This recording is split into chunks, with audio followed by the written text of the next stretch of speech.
Welcome, everybody. Welcome back to All Goes Back to Sonic, the only podcast. I'm Harvek. In existence. Yes. That's MegaFire over there. We also have our good friends Bob and Dorka for you. Today we read some stuff.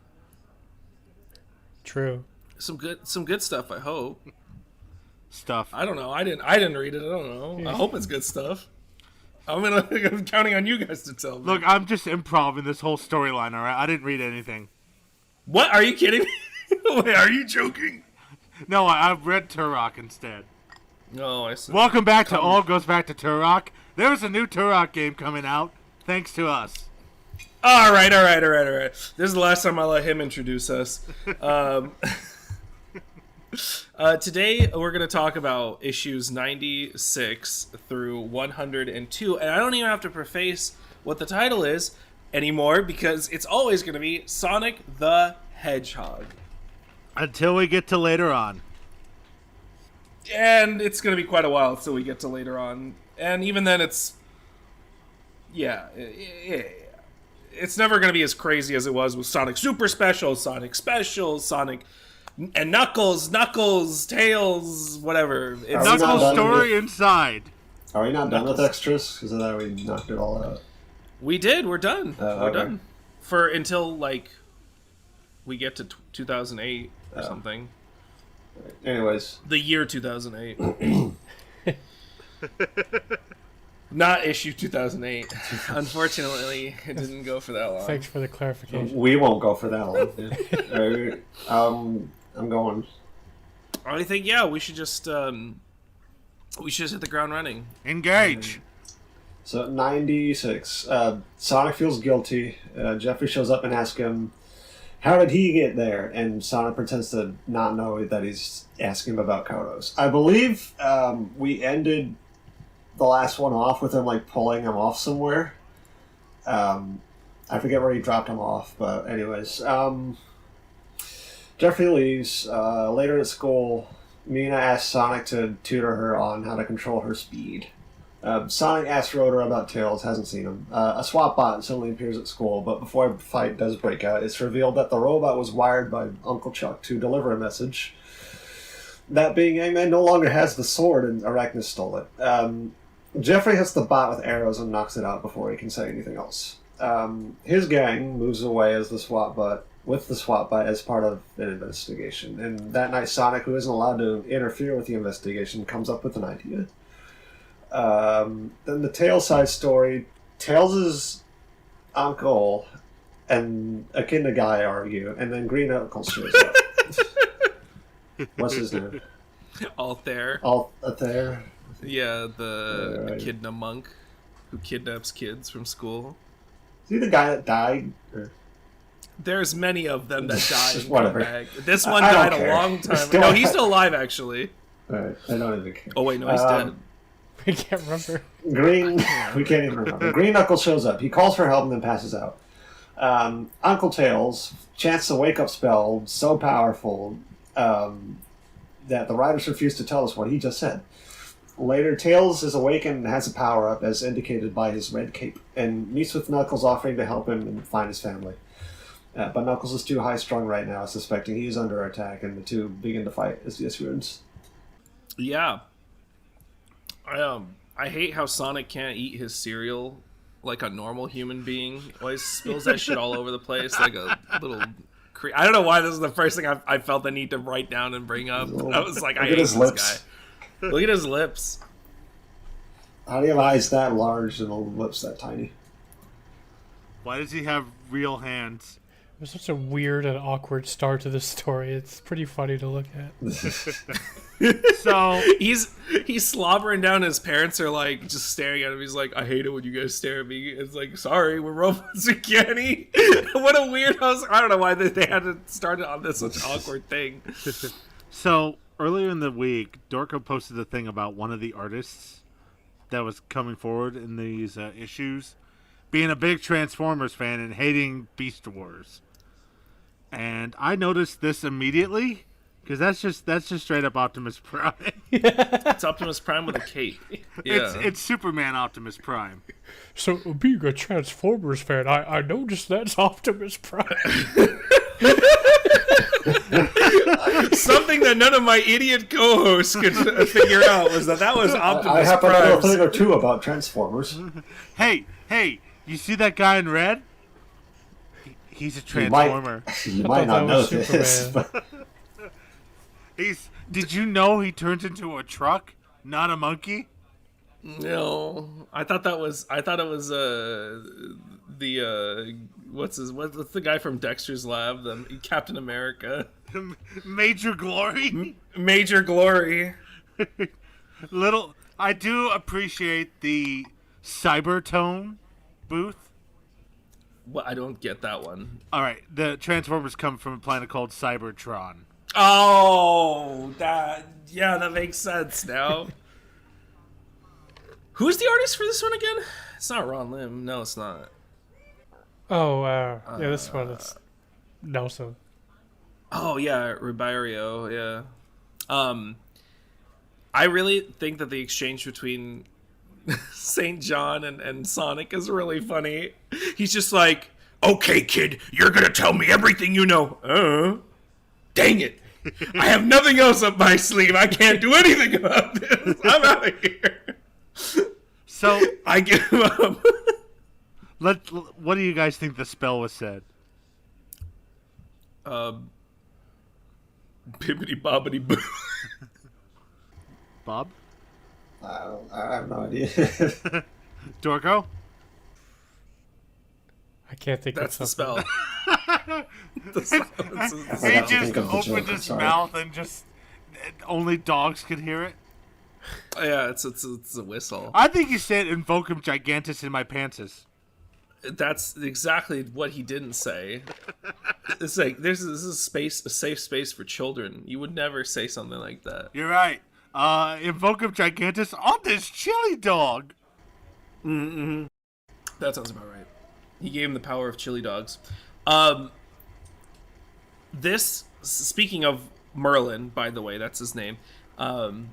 Speaking of Merlin, I like this specific line of dialogue where he's just like, "You mean Knuckles? What does he have anything to do with any? What does he have to do with any of this? How is he connected?" I'm just like, everyone is always asking this in this podcast. When he's not on screen, everyone should be asking, where's Knuckles? Yeah. There's Oh something yes, about Merlin, famous Transformers character right there.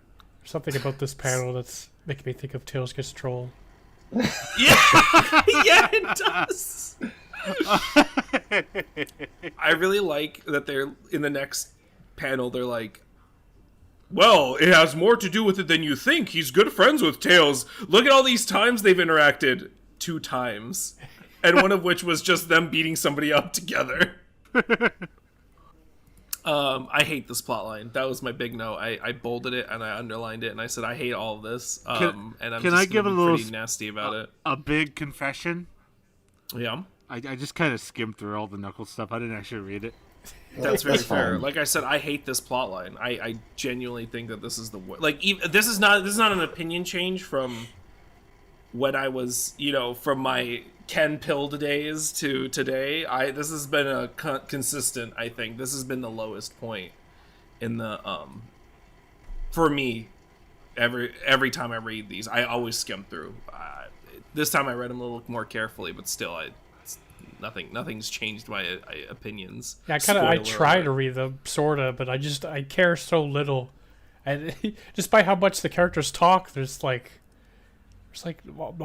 no point to what they're saying. I don't know how to describe it.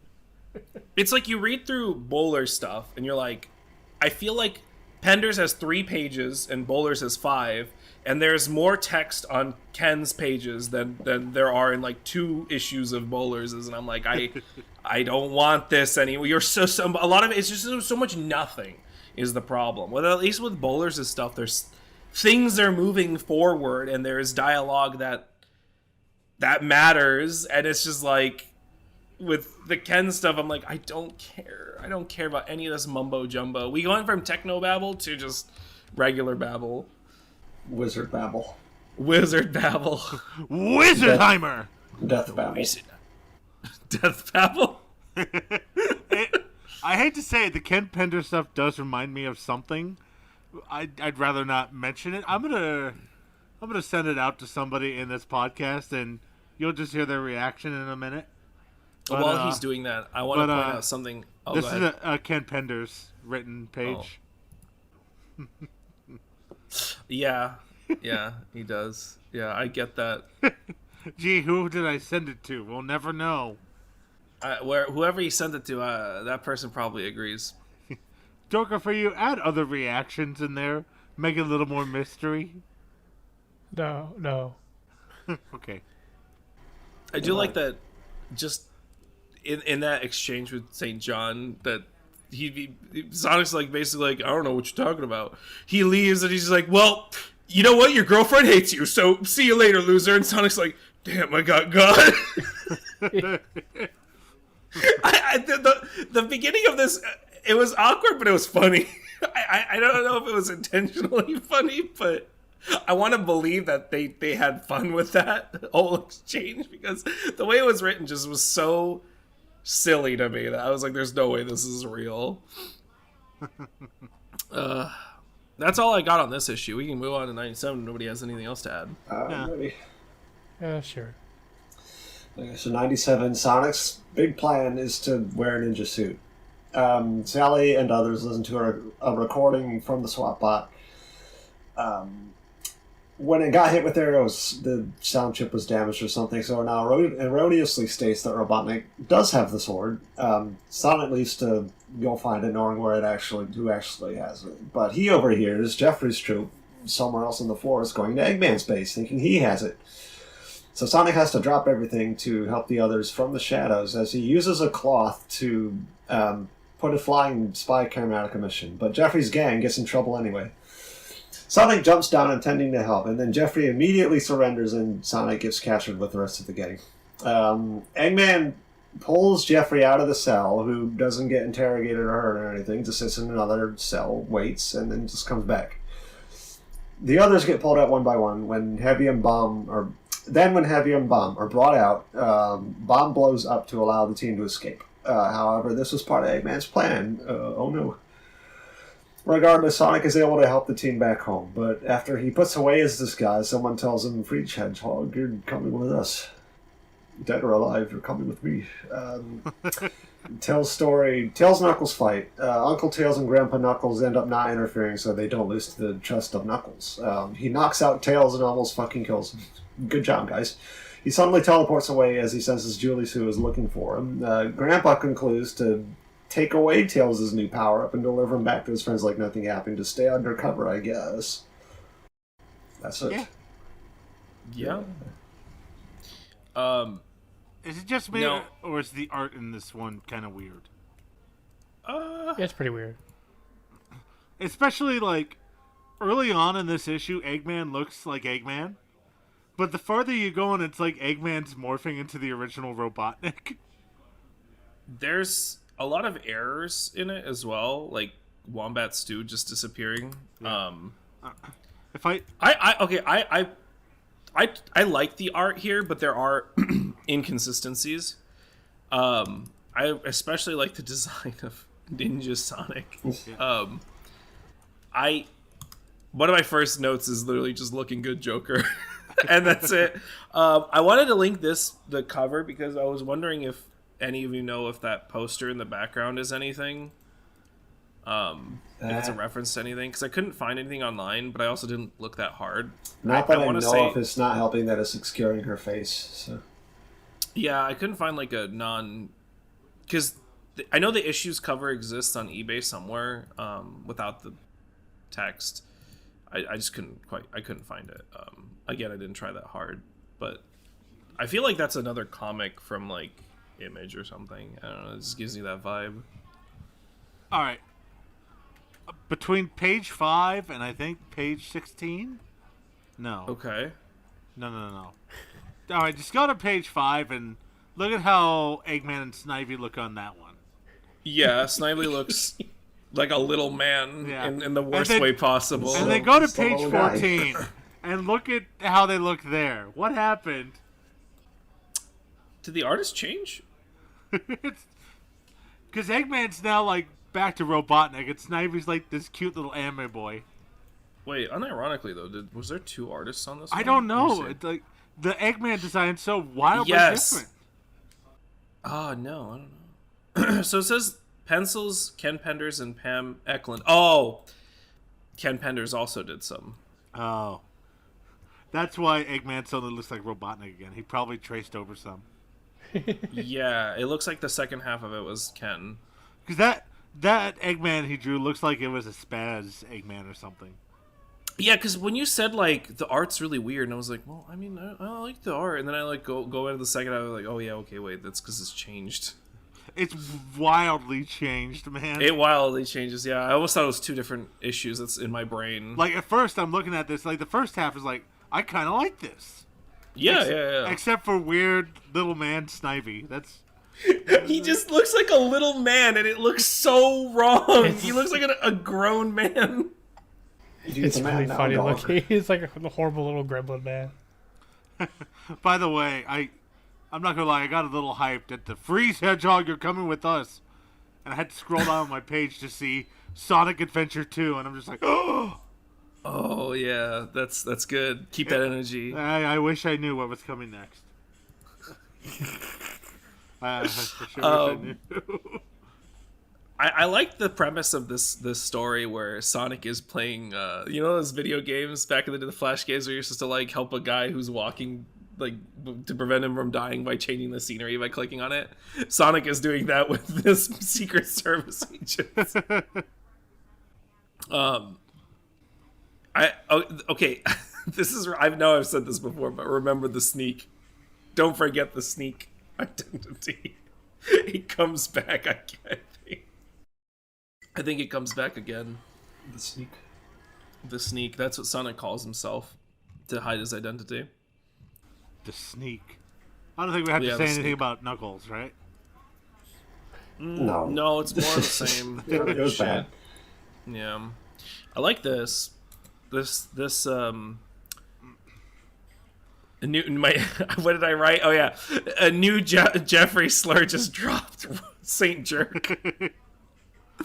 I like the. I wanted to mention. I have one more note for this one, where it's like I like these comics in the last few like issues where Sonic kind of narrates his inner thoughts a little bit. It kind of they're simple, short, and they like really help. I feel like with fleshing out some of the.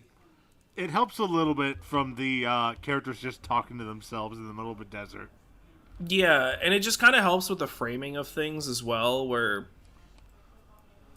they're short. I guess is the big difference between him and Ken is like Sonic just sort of doesn't babble onto himself. It's just sort of like you'll get like a little bit of a narration to himself, and then like a panel will just be showing, and then it'll be again another little narration, then showing instead of just like narration.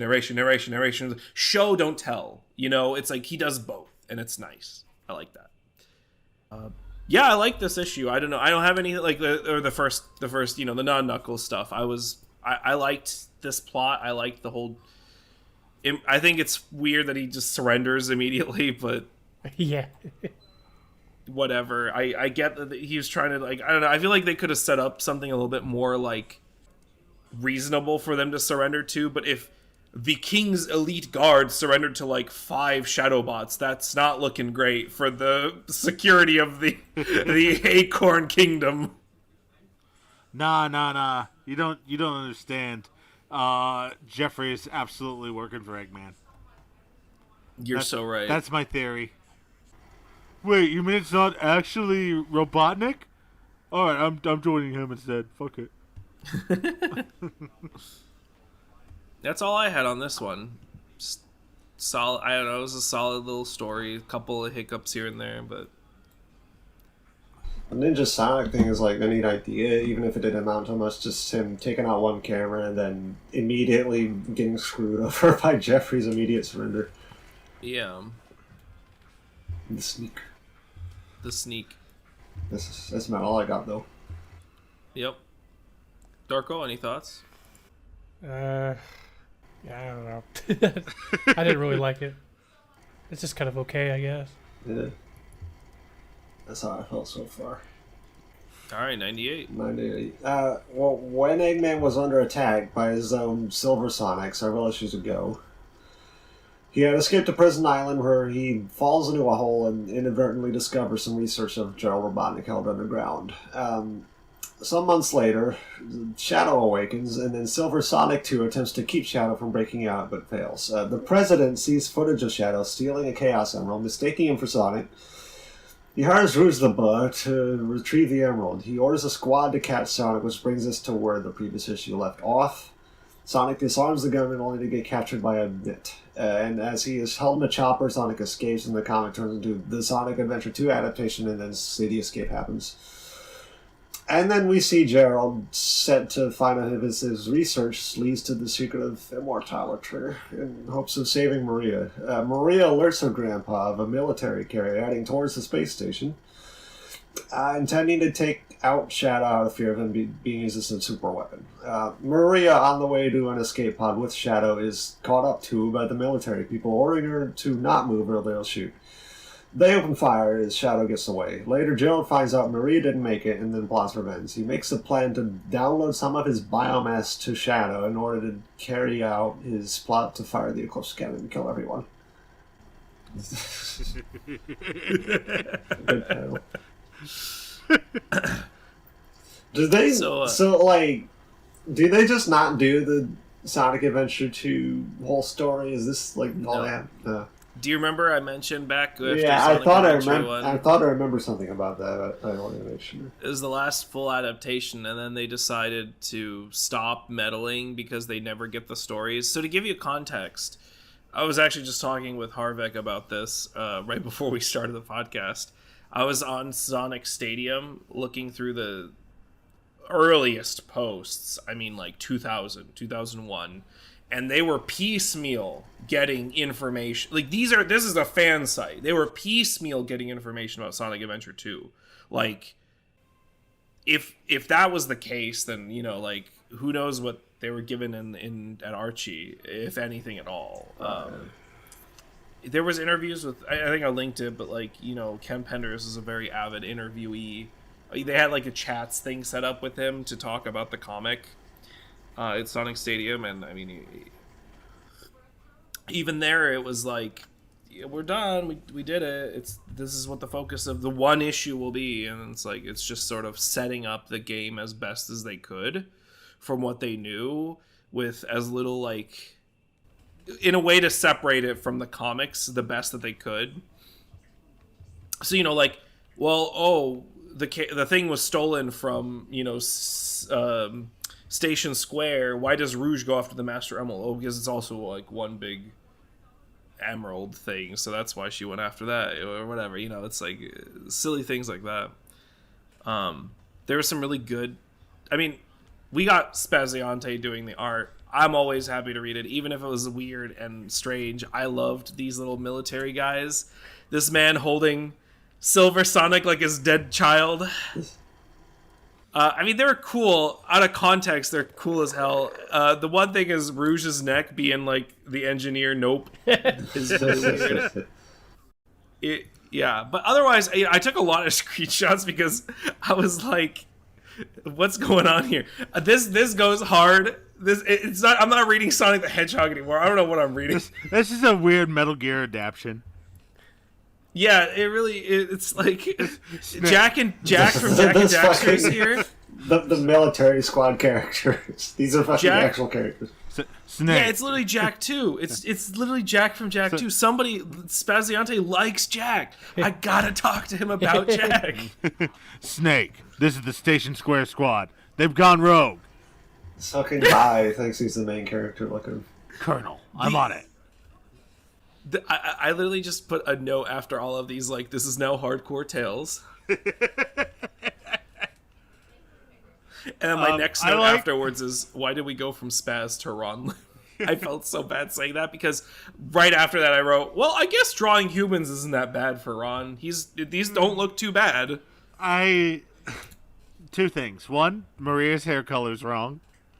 Yes. This was before she dyed it, I guess. Yes. And I like how Shadow is in this for one page. He is in this for the cover, the page after that, and then one page after. He doesn't say a word. He's reflected in the emerald. He is. He's Keanu Reeves in John Wick 4. He only gets like 5 lines. We finally get to Shadow, and just like that, he's gone. But it's okay. Okay, so let me. Oh, there's a moment from earlier this week that I got to share. But first, I want to explain this panel. Why I screenshot it. I was really upset because I was like, I never noticed this until now. I'm like, Ken shoving his lore into this guy is so jarring. Into Geralt, he says, "Oh, my blessed Aurora." I'm like, fuck off, dude. Get out of here with your Aurora bullshit. Aurora Borealis on the Space Colony Arc. What's the Aurora again? Aurora is the god echidna thing that Knuckles was like, actually, I don't want to be dead. See ya. You know, it's their little entity of like, this is their god. I don't know. Aurora if Knuckles Borealis? is Jesus, she's God. Yeah, Aurora Borealis. May I see it? No. Honestly, I think I prefer them doing adaptations like this. Yeah. If they don't have the info.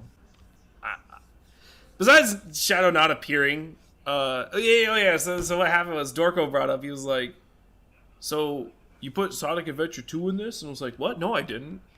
Because I forgot that I got my memory twisted up with some other Shadow stuff that happens, and I'm like, "No, I don't think I put Sonic Adventure 2 in there yet. It's supposed to be bigger than that, right? I think it was like 2 issues or something."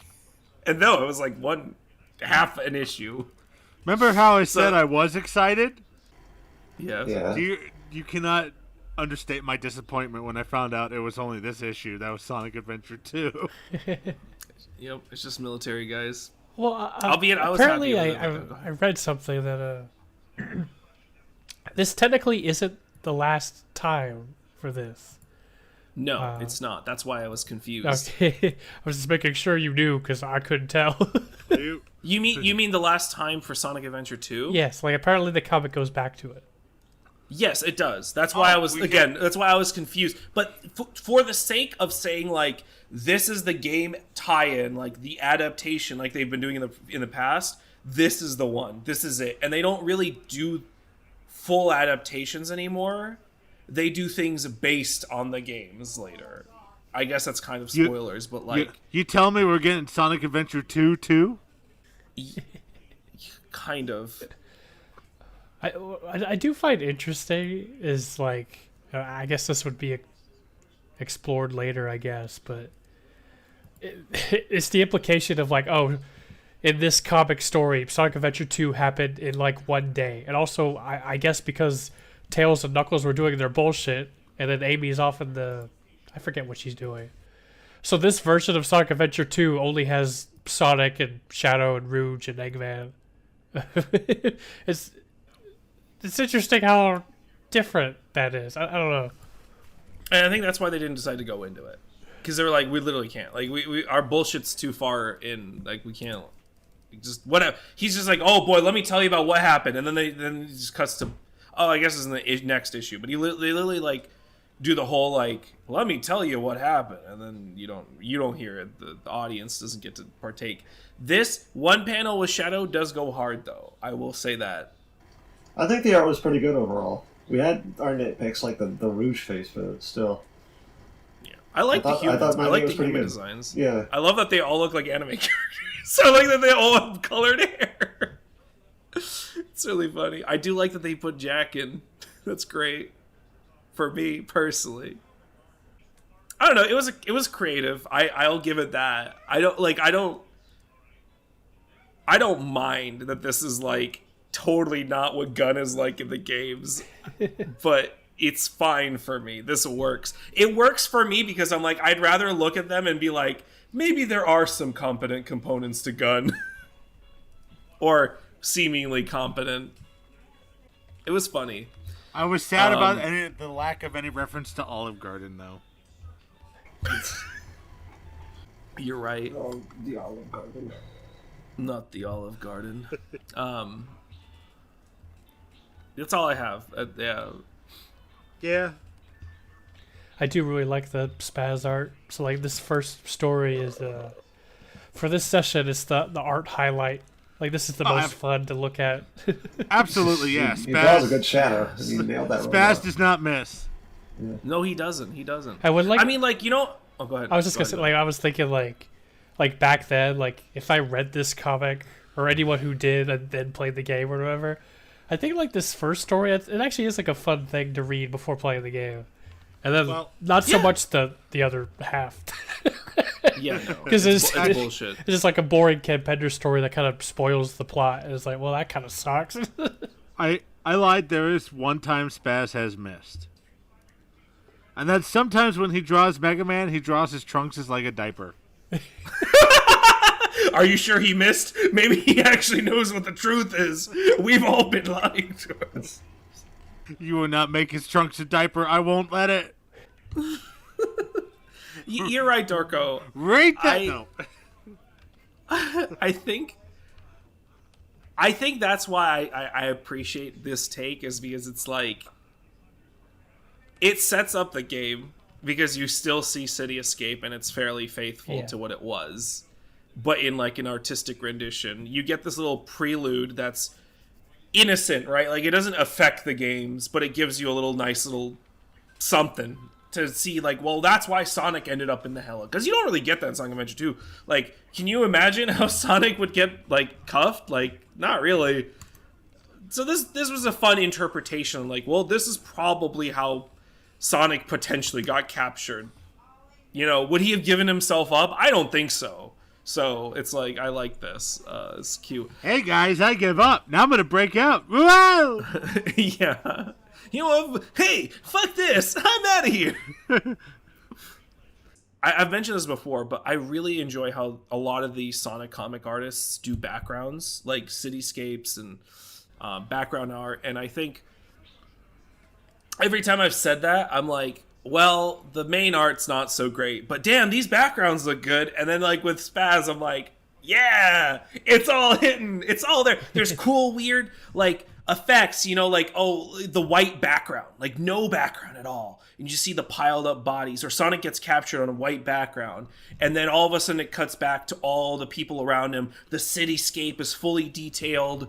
Even like him getting captured, like caught in the forest, it's like you still see the cool like wooded backline, right? Like, and the soldiers in the background, and then like their lights turn on, and it's all of a sudden it's just, you know, comic book colors everywhere, and not like a real background. Like, that's something that I wish that more of the comic would do, is with their action sequences, is just like, give us more of this. Like, just overemphasized effects and stuff that like add to the action, make the speed look fast. I mean, all it is really like they just add like the blur lines. Like, he literally just does the speed lines and it looks fine. It looks fun. It looks engaging.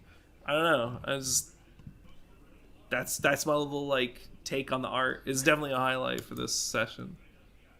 Also, Maria's hair, it could be like just a color error, but there is like a chance of like, oh, maybe they just did it to differentiate her from Hope. But yeah. No, after she gets shot, she bleaches her hair, and then it happens again. Yeah. Oh. So I'm killing Dorko. Oh no! That bullet was meant for me. No! So apparently they tried to do a super special. So in one of those interviews with Ken,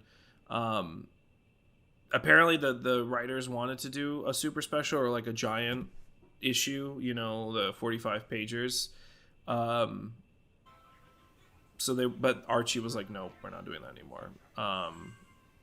And then James Fry left as of the 97th issue, or sorry, the 96th issue. And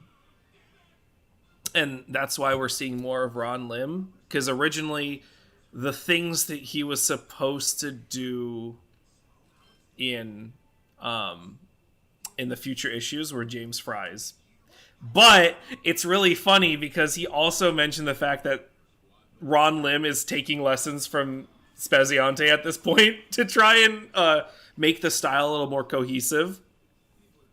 So that's an interesting thing to maybe like keep an eye on to see if Ron Lim's art improves as he goes on. I don't know, or changes.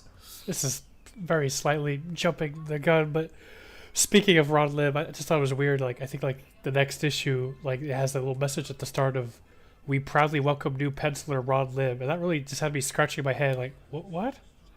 But he wasn't a. So I think at this point in the comic, and I think I mentioned it before, well, they tried to keep consistent artists, but James Fry left, and Ron Lim I think came on as a permanent. Oh, maybe that's what I meant. Like now he's permanent instead of sometimes. Yes, instead of like a commission or contracted. Yeah. There was a little bit here about like what's going on with the issues at Archie, because apparently there was issues having at this point in Archie, and again related with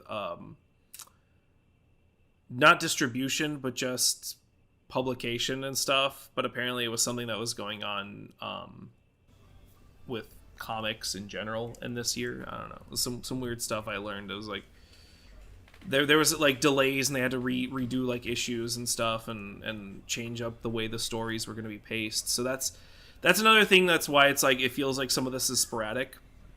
Some of the stories are going back and forth. So yeah. Next issue. Next issue. 99? 99. So Mina comes to Sonic's place with him and Tails having shown up there after being missing, as we ended up not doing a whole Sonic 2 thing yet. There's just a brief mention about Sonic having a battle with Shadow, and Tails has shown up after being missing. But anyways, Nate shows up to Jeffrey's squad to explain Eggman doesn't have the sword, Arachnus does. So that was... Oops. Anyway, Sonic gives Mina a practice run in going fast. Crash noise occurs. Tails leaves to investigate. Sonic and Mina have a conversation that turns into Mina taking something Sonic said as a compliment. She kisses him because of that, right when Sally and others happen to show up to see that, and does not notice Sonic objecting to that. Romance subplot. Later, Kodos wakes up and escapes. Dr. Quiet comments to the others that he went nuts due to overexposure to toxins in Robotropolis, and that he would have died without treatment. Tails, Rotor, and Sally all split up. Sally finds Arachnus injured, and then Kodos shows up behind her with an unconscious Rotor in one hand and a Brer in the other. Nate finds Sonic and Mina, telling Sonic that the three went after Kodos. Sonic seems to take offense that Sally didn't ask Sonic for help and leaves to solve the problem. Finally, Antoine laments his father's robot situation, and Sonic shows up to tell him, what if there's a way to change him back? And then Sonic, Antoine, and Bunny then take off. Knuckles, the Dark Legion take notice of Knuckles and Tails fighting one another via spy camera. One of them calls Tails a wretched creature, and then we see Knuckles show up on the floating island. I thought that was so funny. Forgot about that. That is really good. He discovers Julius being taken captive by the Dark Legion. Knuckles must do something, but first he has to listen to his ancestor honking yap about himself being dead and evolution. Knuckles is now somewhere else. Also, his pains are gone. Now he's on the Dark Legion ship, demanding answers. The end. I like how we both had a very similar first take on this. Is my first note is just the drama begins. Yeah. I'm so sad about this because the vibes are off. It's really funny because Ken Penders mentions it in one of his interviews where he's like, man, there's a lot of things happening where it's like he basically, to summarize his words, it was like, there's a lot of stuff happening to the development of Sonic and Sally, and we really can't stop it because this is what Sega wants. But we don't, like, nobody has an agreement how we should handle it. They want so I guess whatever they chose is bad. Give Carl Bowlers a lot of praise recently, but that's the one thing I think it's probably the weakness that's very self-evident is this romance drama. Thankfully, though, it's very sparse.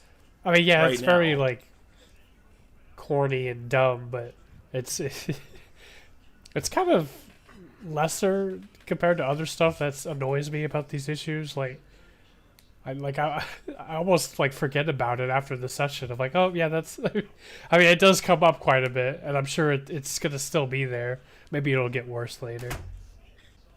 What are some things? What other issues do you have specifically? Oh, oh shoot! I didn't think this far ahead. Yeah, fuck you. Get on the spot.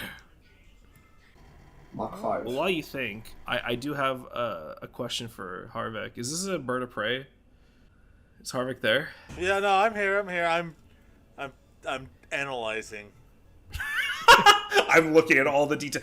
For context for our listeners, I linked an image of a panel where one of the battle cruisers or whatever look, I think, a bird of prey from Star Trek, the Klingon one.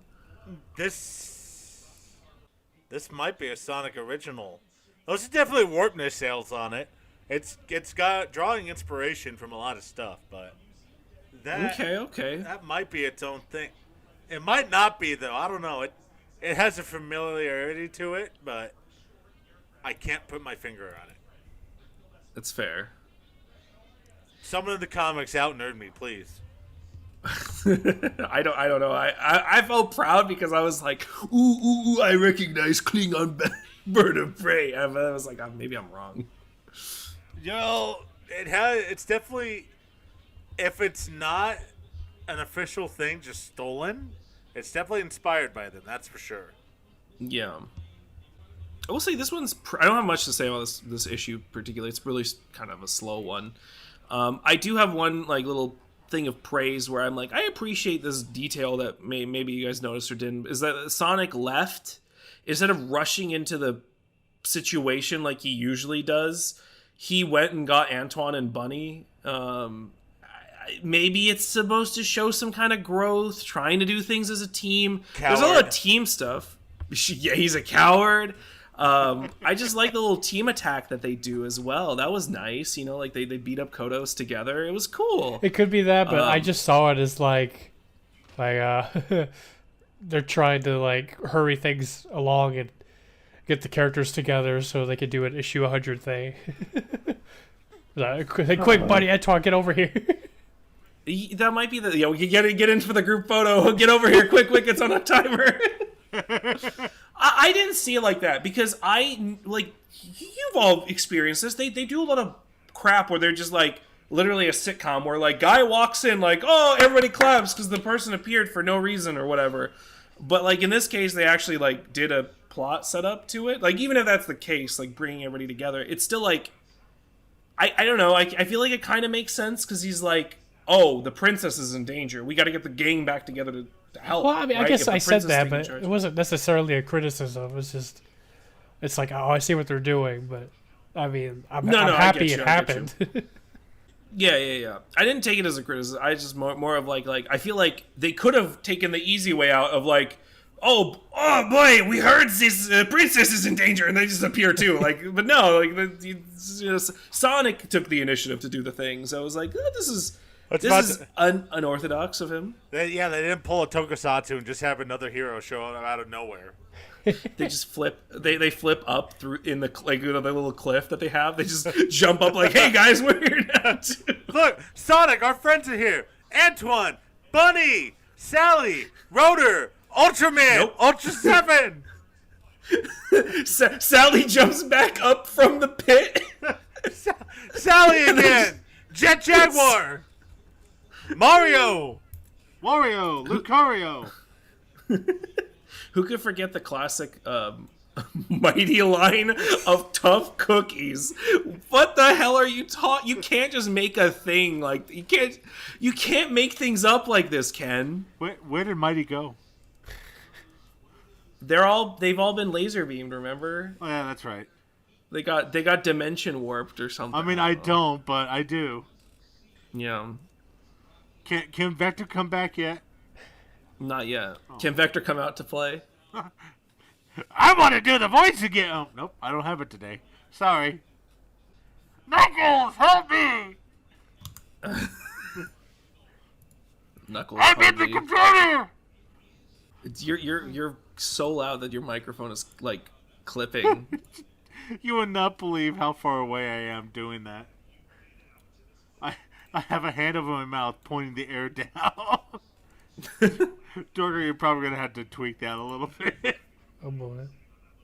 Any final thoughts on this one, Dork? Would you think of anything you wanted to particularly point out? Wow.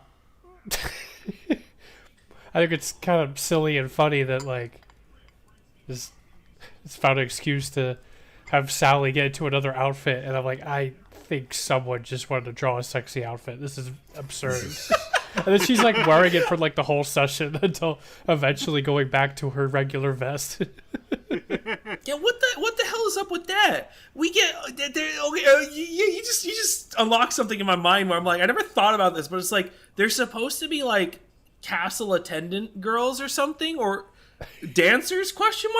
But it's like if you look back at all the attendants that they've had before, they were like Rosie and the dead cat grandma that died. It's like they were all just like in normal clothing. It's like, what the heck is this? I want my son to feel comfortable. King Max is like, there are many things that stress you out, my boy. Let me show you how us royalty deal. Behold, scantily clad women. But father, isn't Sally in just a vest the whole time? Shh. The room goes silent. Nobody says anything. Sally's just in the corner. Should I be wearing more? I didn't know. Sonic's naked all the time. I was naked for half of my life. The camera slow pans over to Amy. Hey, wait, I never thought about that. Why is everyone naked? Right? She's like the most clothed. Her and Anton are like the most clothed individuals. And Anton's just running around pantsless. Wait, oh yeah, he doesn't have pants on. That's right. Yeah, never mind. It is just Amy. Amy's just the most clothed individual in the group. She's not from around there. She's with the weird, like, hillbillies back east. No, not hillbillies. English. They're the English. They're the Mercia. The hillbilly English. The hillbilly English. Well, Robin look, Hood. they live in a forest, okay? That's good enough for me. Also, as a Jeffrey hater, I love the part where he just gets beat up. Oh, we love to see. I forgot about that. We love to see it though. All right, Hundo. There's some good shit right there. 100. Happy 10th anniversary, Sonic the Hedgehog. Eggman now has the ability to roboticize people with just his hands. Kodos attacks Sally. He chases her off a cliffside, sending her falling. Sonic's team arrives a little too late to catch her, so they just beat up Kodos. Sonic doesn't give up on Sally, but before he makes the choice to go after her, a flash comes from the pit and Sally ascends to zap Kodos, who wasn't quite defeated yet. Now he is, probably. Meanwhile, Nate goes to Robotropolis by himself to warn people of deadly toxins, but he is immediately met by Eggman and some SWAT bots. Chuck and Muskie are there with Eggman, and they pick right now to blow their cover, revealing they were never under his control. And Muskie leaps after Eggman and goes bark, bark, bark, and then they get away. Muskie and Chuck help them not make it away. Blah, blah, blah. They are surrounded by SWAT bots. But Sonic shows up in time to save them. Ellie. Sally waves the sword of Acorn's Asimrobians back in that hole. And as it turns out, it does in fact snap them out of hypnosis. So I think I just said the words back in that hole. They didn't leave. They didn't go to that hole yet. They're going to, but Eggman reveals that his energy dome has them all trapped, but his power generator is sent offline as Nate Morgan somehow managed to knock out Snively, who was supposed to be manning it. However, Nate awaits his demise as he heroically did this without a plan to deal with Eggman afterward. So we get a recap on stuff that happened between Knuckles and Dimitri many years ago. Dimitri offers to place the floating islands back and inhabitants back where they belong. From before he shot the death ray, if Knuckles joins the Dark Legion. Knuckles accepts. Tabor shows up. Everyone remembers that guy. Tabor or not Tabor? Kragot, his bro, attacks him, and Tabor sacrifices his life to take out Kragot. And And then we get the funny exchange about, this is the departing of your mortal shell. It's not in my notes, but it was my favorite part because it was so stupid. Are you guys saw I got the vinyl sticker of that? the dark welcome to the dark side. We'll get to that. Dimitri's ship is damaged and he loses the quantum cannon. Knuckles asks if there's any way to save who he cares about, and Dimitri makes him join the dark side, and then we get the funny ending panel. That's all, folks. Wait, sorry. Which part did you say was your favorite? I think I misheard you. The one where the guy dies and he's like, "Oh, am I dead?" And then the other guy's like, "Oh, this is just the departing of your mortal shell. Let us go to the." Yeah, wait. I also I love that. Okay, yes, I also like that part because it reminded me of like a Christmas story or something. I don't know how to explain it, but it was really funny to me. Am I dead? No, you've transcended. Something. What happens now? Something wonderful. Sonic, your future's gonna be great. So, when they said "Welcome to the dark side," is it bad I immediately thought about Spaceballs? No. Welcome to the dark side. And I just heard Dark Helmet in the back of my head saying, "Evil will always triumph because good is dumb." If something terrible happens to me one day and I end up in the hospital and I don't make it, I want the doctor to tell you all that I've transcended. If you ask it on death, say, "No, Bob has transcended." No, Bob has something transcended. Wonderful. And something wonderful awaits. He's going to meet Aurora, Archie. Speaking of Spaceballs, I wrote like literally like Darth Dimitri and as one of my notes because there was a line that like made me think of that. I guess we're working backwards this time around, but like this exchange is literally just Darth Vader. No, Darth Sidious, where he's like, the Jedi would never teach you such a thing. But this is before the prequels came out. I know! Ken wrote the prequels! That explains a lot. I wrote Darth Dimitri because I was thinking of Darth Sidious. Knuckles, do you know the story of Darth Plagueis the Wise? He was an echidna scholar who was shunned for his radical ideas using the chaos knife. I'm sorry. I'm sorry. I said Darth Plagueis the Echidna. I need a rewrite of. I need somebody to rewrite the comics to just fit the prequels. Oh, that was really funny. That was really good. I my first note was literally just nice to see some Sally athletics. I don't know why I wrote that. I think I was just happy to see Sally again, like doing things. Yeah. Ken Pender's throwing a tantrum, having to write Sally do something. No, Sally shouldn't do anything. It's Knuckles. Well, he did. You're so right. He didn't write that one. It was Bowler's. Oh, okay. Well, Ken's in the corner. No, Sally shouldn't do anything. Sally's not allowed to do anything. Woman. Woman. I like the exchanges and the plot stuff between Nate and Robotnik in these issues. This line is I like this one a lot. Welcome to Robotropolis, Nate. I don't know. This one gives me a chuckle every time I read through it. I also have a very explicit like core memory of this scene in particular. I really like the build up still of what this is leading to.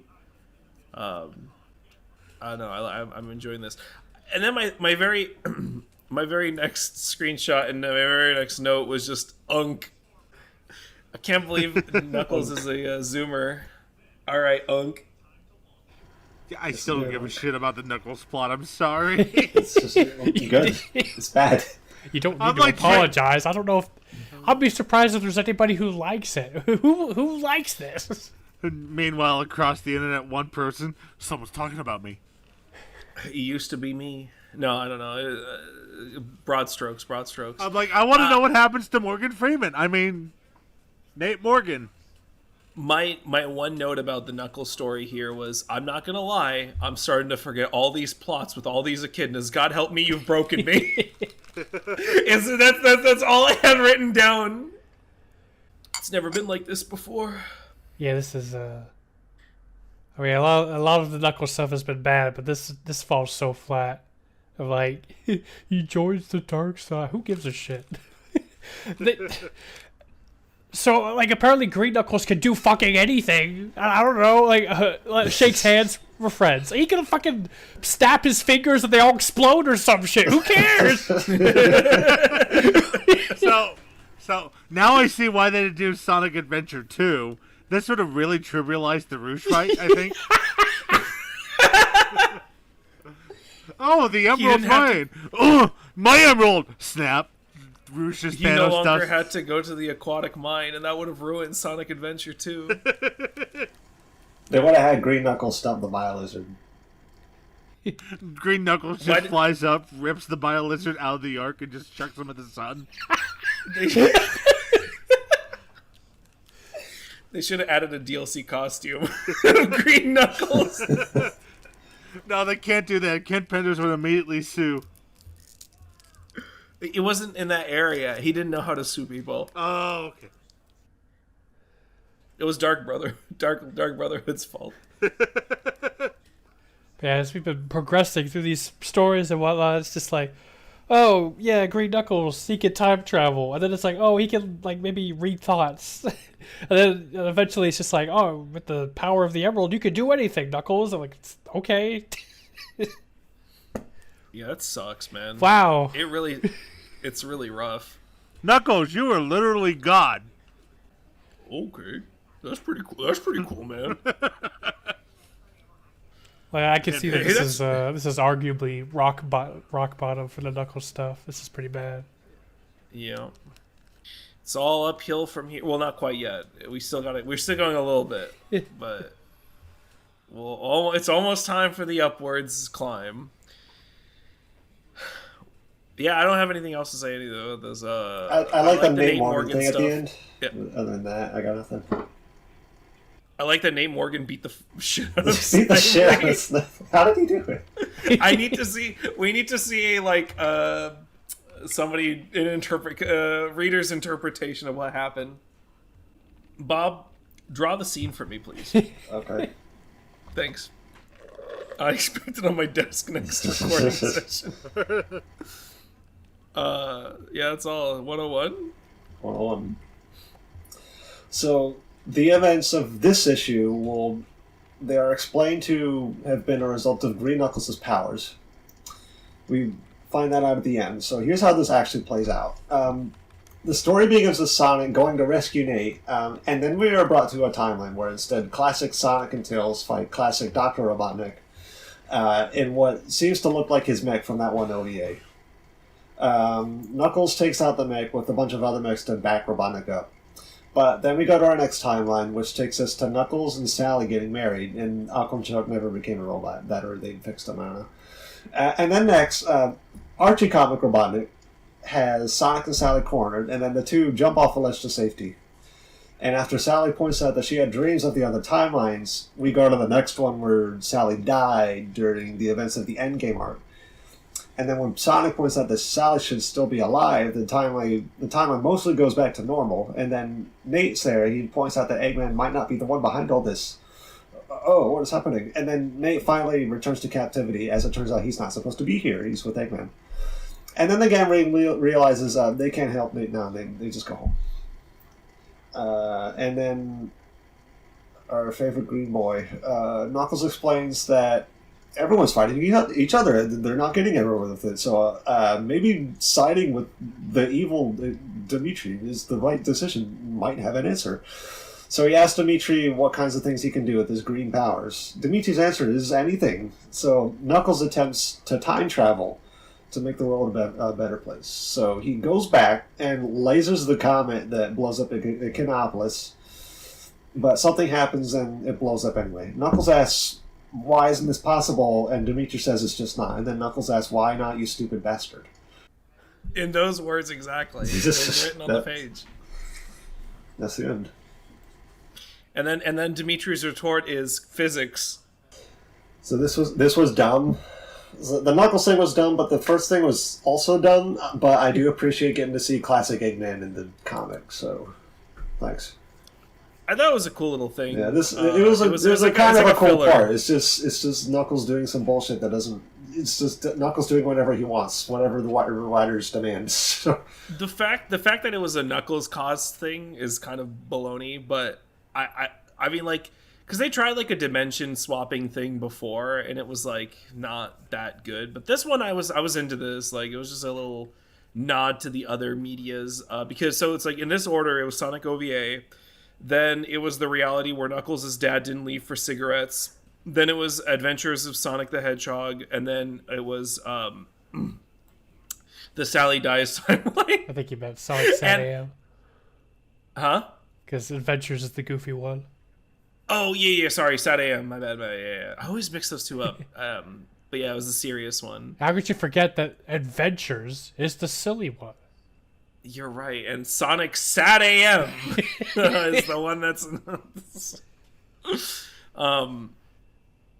I liked this transition bit right here.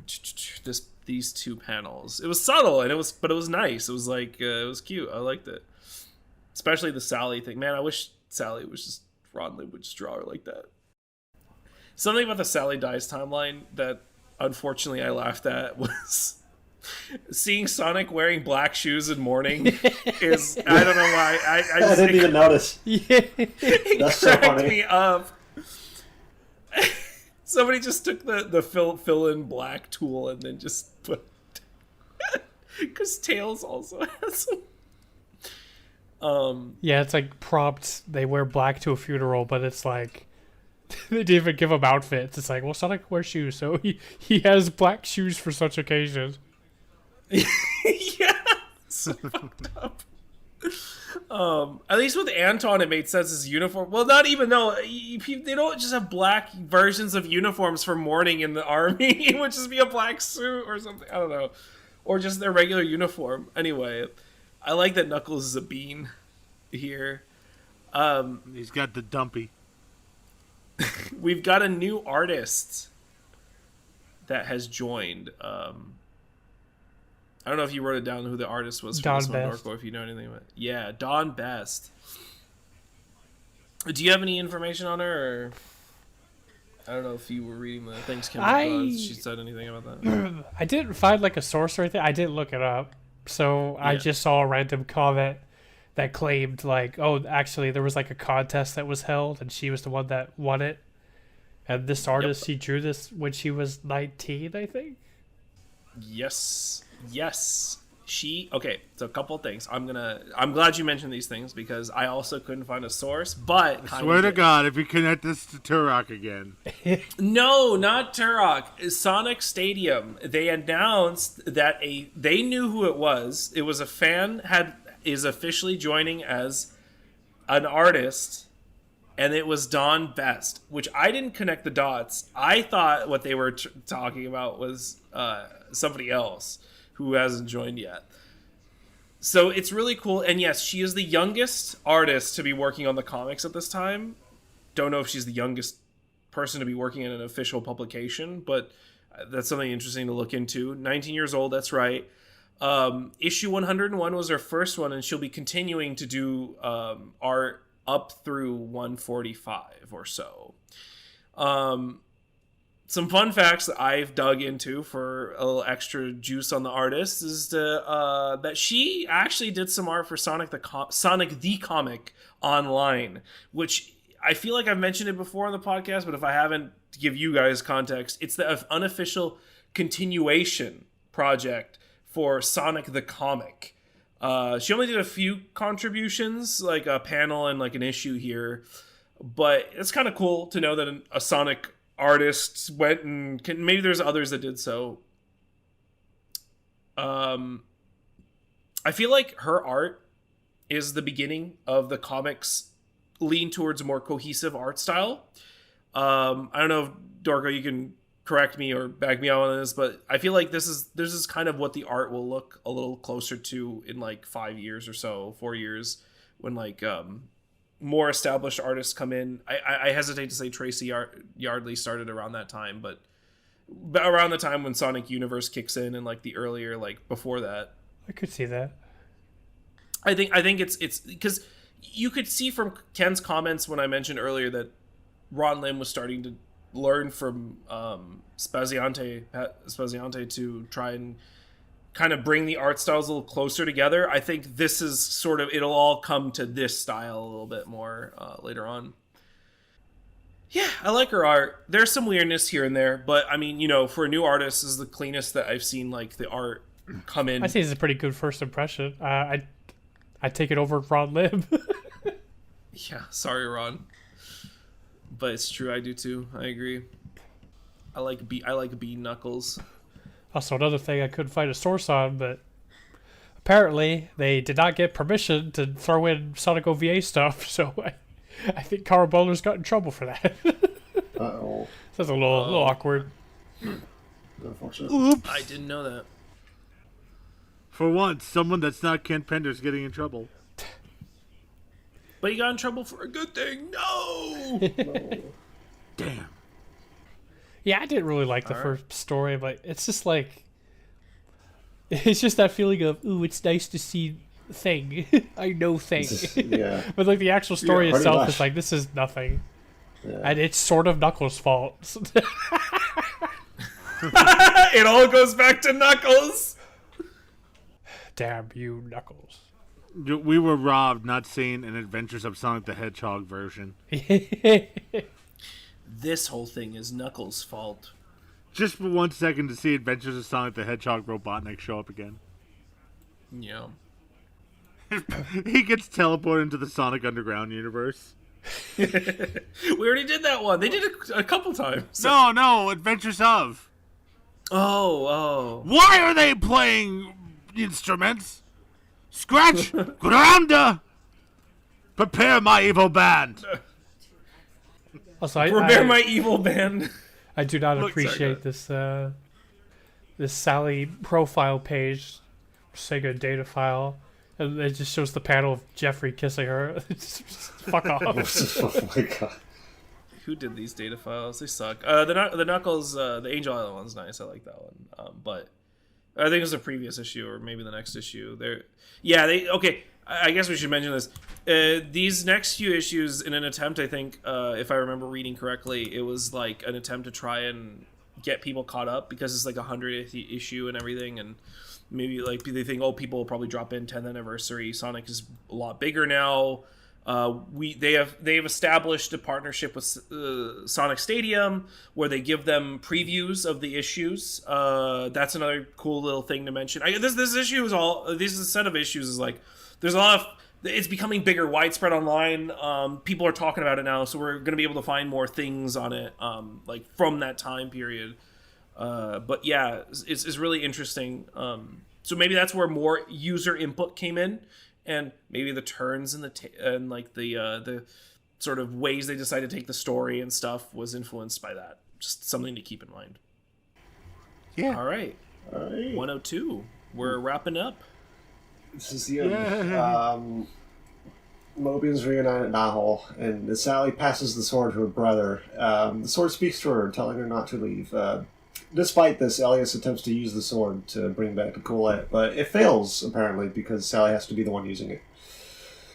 She casts it, and then Nicola finally wakes up after all these issues. Meanwhile, Eggman rides around in a limo in Robotropolis, hoping to distract from the fact that Sonic is saving people from him. And then Jeffrey requests absence, and then Alias wants to step down from leadership out of shame. And then suddenly nanomachines go off within the Jeffrey squad, and it's revealed that the reason they were pulled out of the cell in that previous issue was so that they could be injected with the nanomachines, and they were set off here. Heavy is revealed to be a spy, and releases a bunch of bombs. Sonic finds out there's trouble and makes his way to the tower to be met with a bunch of bombs, and still makes his way to Heavy and destroys him. Before all the bombs can go off, Rotor puts them to sleep with an electromagnetic pulse. And then that night, Alias leaves the place out of shame. And for our last... Heavy as spy. And Knuckles goes to the past and uses mind tricks to get a judge to approve of a plan to restore the floating island back to the planet. But the island descends too fast and collapses on contact. Knuckles is whiplashed back to his time period and somehow reverse timeline changes before he went back. I don't know how he did it, but that's what happened, as Dimitri explained. And then basically what happens in this issue is Knuckles I'm tired of Let me try that again. Knuckles is unable to change key events in the past without some other bad thing happening instead. That's about it. Yep. Yep, because at one point he stops one thing and then Robotnik wins if that happens, and he almost turns into a robot, and then they had to reverse that one. So, yep. Time travel. Good cover. Another one of those covers that gives me big nostalgia was this one, because I owned this issue way back in the day, because I got it from the library because it was like 2004, and they were giving away a bunch of old comic issues, and I got this one. This was like 3 or 4 years after this was published. Yeah. The freaking JFK casual reference. Yeah. Yeah. Just Eggman going, I'm bored, and these drop-top limo drives always get me in that assassination frame of mind. I'm bored. Let's be JFK. Probably one of the most insane things Eggman's ever said. I love it. It's so good. Let like me the tell you first about story. the American presidents. There was this great man, JFK. He's dead now. It was Too me. soon? It was me. He was the one that did it. I liked this first story.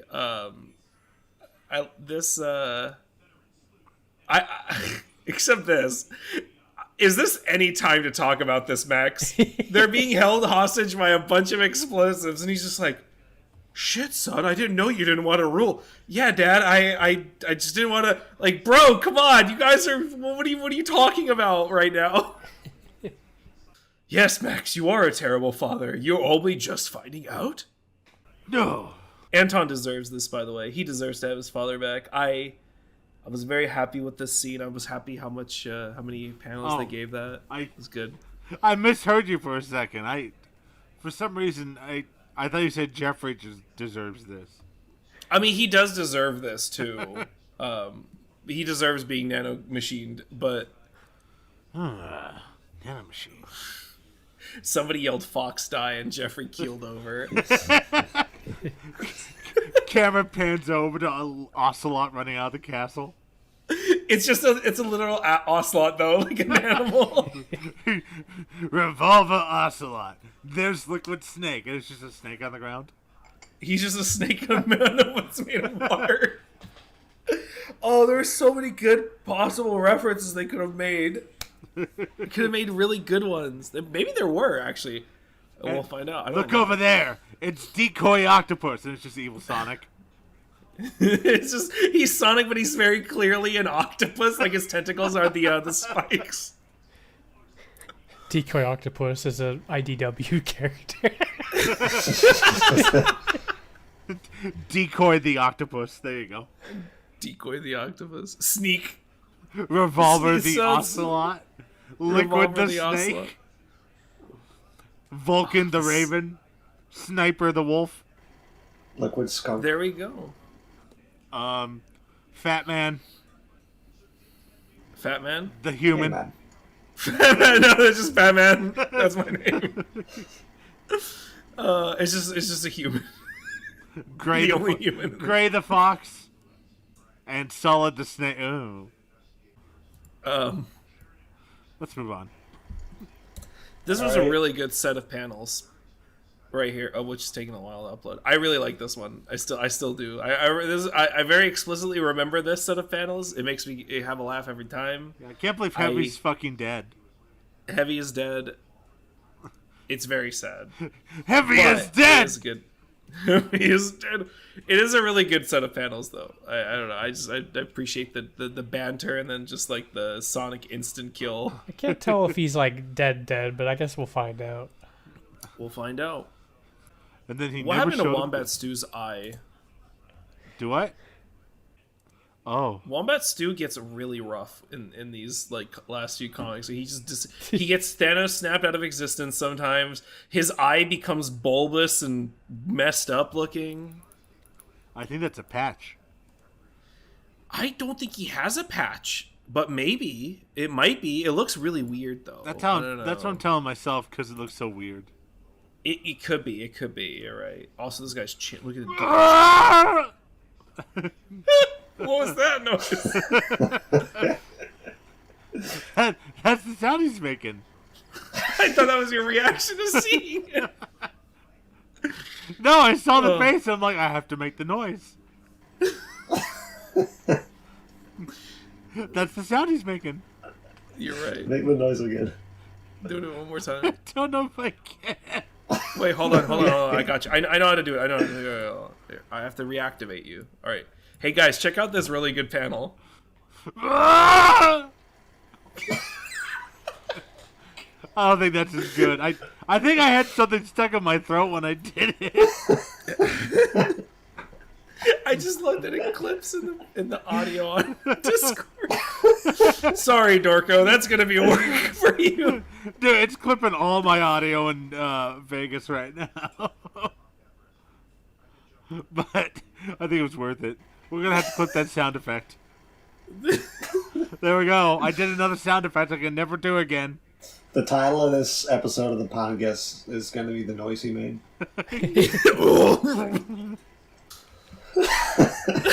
There you go.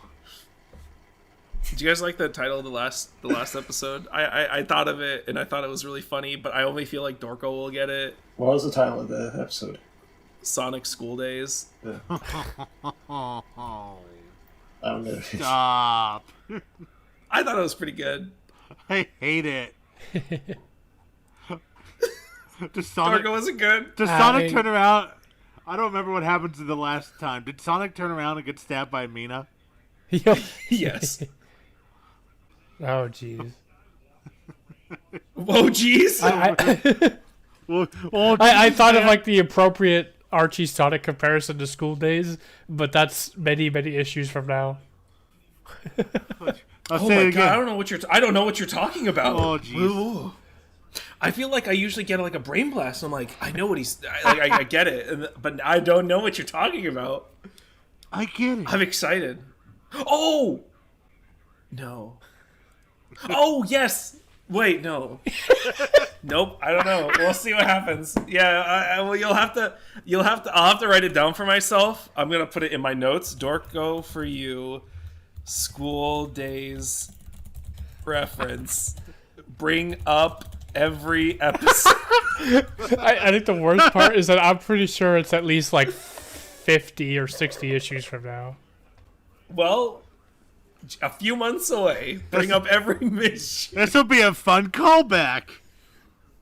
Yeah, hey, remember how you said there's a school? Did it happen yet? Are we there yet? Okay. Yeah, I don't know. I liked the first story here. Again, the Knuckles story is It's poo-poo garbage. It's coming to a head, I guess, which is nice because I think it's almost over. Great, we could pop the zit. Yeah, pretty much. Get rid of it. Yeah, that's all. Any thoughts on this? I enjoyed the first story. That's How long does this bad romance go on? We should be getting close. We should be getting close We should be getting close. I can't say anymore. to it stopping, right? We should be getting close. That doesn't answer my question in the slightest. There is no answer I can give you. I don't think it's gonna stop soon, but I'm not sure. in the grand scheme of things, we're getting there. I have vague memories of things that happened later. I think I want to say we got another like maybe 10, 15 issues. But like the thing is, the romance stuff isn't as prominent. I remember. I mean, we've kind of mentioned it already. It isn't as prominent until. I remember back in the day when I was a big shipper. I'm not that man anymore. Listen, I see it now and I'm like, ugh, just get them together. We got about 30 issues. Okay, I just looked it up. Oh, all right. Until the climax. Fellas, hold me. I'm gonna need your support. Lend me your energy. Again, is the climax the slap? Yeah. I'm so excited for that. I'm so excited too, because I'll be real. I remember not being that like off put by anything that led up or like happened afterwards. I think that was that moment in time led to so many online discourses I was so happy to be part of as a child with unsupervised internet access. I've seen the slap. I need the context, and now you've got me back in. We also get really good artists joining at that time. I am looking forward to that. Wait, it's awesome. There's no better like interview moment where it's like you learn that one of my favorite artists on the comic and to today is like, man, I just joined and I had to do this. I just realized the farther we get into the comic, the closer we get to the Mega Man crossovers. Yeah. Yeah, another 200 or so, and we'll be there. Oh, no, it's like only 200. No, it's like 100. Oh, it's on Kingdom Hearts Deathless. I can deflate. No, it's like 100. Eventually, if we keep going, we'll have to turn into the Mega Man comic podcast for a little bit. Do we get to read the Dreamwave one too? Only if you hate us. Okay. If we have to do that, then we have to read Sonic the comic. Well, you know what? Never mind. The fucking Dreamwave Mega Man has some weird romance in it too. Never mind. Man, I'm looking forward, like, in the comic, and I'm trying to remember, like... Never mind. It's not coming to a head. I forgot the Green Knuckles. Okay, but there is a turn where it becomes a little more tolerable, I think. Where the story isn't as terrible anymore, but I can't even say that with confidence anymore. Man, I hate this. Next time. Wait, no. It is coming to a head. It doesn't matter. Anyway, next time on Sonic Ball Z, we're gonna probably read like another 7 or so issues, 6 or 7 issues. Okay. Yeah. Anybody have closing thoughts? I have nothing else to say. Actually, I'm kind of unsure about Yeah. how I feel about the Sonic portion, where I guess I really did get like confused, or when I was like, I don't think the romance was the worst thing. But then you asked me what is, I'm like, maybe I was wrong. Well, I mean, that just says that the romance wasn't that bad. I guess is the way I read. I mean, I think some of these stories felt like there's something about them that felt kind of awkward to me. Maybe it was the pacing, but like I felt like the Boulders ones. Like I guess they were good, or I enjoyed them, but something felt off. Like even like the last one, there's something about it that felt kind of weird to me. But I mean, it wasn't. I kind of liked it. That's good. I'll take it. Look, that's a win for me. All right.